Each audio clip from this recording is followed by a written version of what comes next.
Another Pulsar video. We're going to show you some of the other cool functions of the tool. In the last video we showed you, or you showed myself, overriding a fan motor. And what was neat about that is you could see what the current draw is in the circuit. We could work the fan and really just show how the Pulsar can be used to find an electric motor that's starting to go bad. Here I wanted to back up a little bit and show you how you can plug into the relay circuit, bypassing the relay.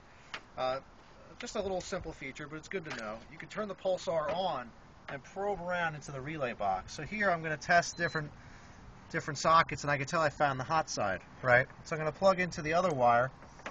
So I go into the outbound side, go into the fan motor. And once I'm in the motor, I'm going to be able to, or once I'm in the relay slot, I'm going to be able to control the motor. Okay? I'm going to dial in the circuit.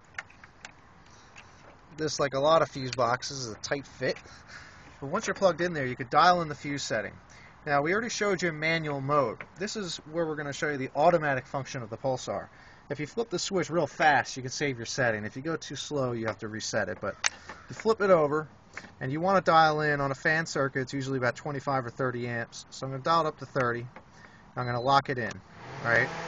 Now, what you can hear right now is the fan motor running. I'm going to swing the camera around to actually show the fan running as much as you can see of that. But if we focus back on the tool, that's a normal operating circuit at 6 amps.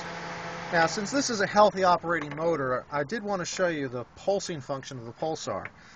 So if I go back and I set up, you're going to see that the circuit's reading 12.5 volts. If I set this tool at 5 amps, let's say the circuit was only supposed to allow 5 amps. What you're going to see is it's trying to power up the motor. And if I swing the camera around again, you're going to see the motor's actually moving, because it's attempting to keep the circuit powered up as long as possible. And in this instance, if this was a real short, you would be shaking wires, or maybe there was a short somewhere in the wiring harness or coming up to the motor, or maybe you just disconnected the motor and you stopped the short that way. But if you ever want to cancel circuit, you just press the power button.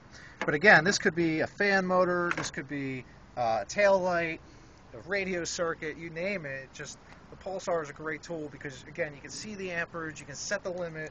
I go all the way up to 50 amps. Just saves so much time.